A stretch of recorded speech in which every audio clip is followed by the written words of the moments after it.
বন্ধুরা, আবার একটা নতুন রান্না নিয়ে আমি চলে আসলাম। সেটা হচ্ছে মিক্স চাউমিন। কড়াই তেল দিয়ে আমি ফার্স্টে ডিমটাকে ভেজে তুলে রাখবো। ভেজে তুলে নেওয়ার পরে আমি সেই কড়াতেই তেল দিয়ে গাজর, পেঁয়াজ আর কাঁচা লঙ্কা ভেজে নেব। ভেজে নেওয়ার পরে অন্যদিকে একটা বাটিতে আমি সস রেডি করব। তার জন্য ভিনিগার 1 চামচ, সয়া সস, টমেটো সস আর একটা মশলা দেব। সেটা হচ্ছে চিংসের চাউমিন মশলা দিয়ে আমি মিশিয়ে রাখবো।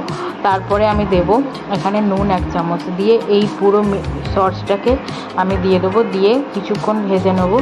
ভেজে মশলা সসের গন্ধটা চলে গেলে তারপরে আমি দেবো চাউমিনটাকে দিয়ে আমি আবারও নাড়বো। আর চাউমিন সেদ্ধ ভিডিওটা আমি আর তুলতে পারিনি। তারপরে চাউমিনটা দিয়ে দেওয়ার পরে আমি দেব এরপরে ডিম ভাজা দিয়ে দেওয়ার পরে আমি দেব চিকেন আর চিংড়ি মাছ সেদ্ধটা। এটা আমি ভিনিগার আর নুন দিয়ে আমি সেদ্ধ করে রেখেছিলাম। এইটারও ভিডিওটা আমি তুলে রাখিনি।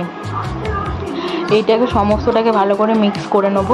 মিক্স করে নেওয়ার পরে সব কিছুরই কালার চেঞ্জ হয়ে যাবে, চাউমিনটা একটু ভাজা হয়ে যাবে। তারপরে আমি গরম গরম নামিয়ে সার্ভ করব। বন্ধুরা, তোমরা কিন্তু আমার ভিডিও শেয়ারও করছো না, লাইকও দিচ্ছ না, সেরকম কমেন্টও করছো না। প্লিজ করে দিও।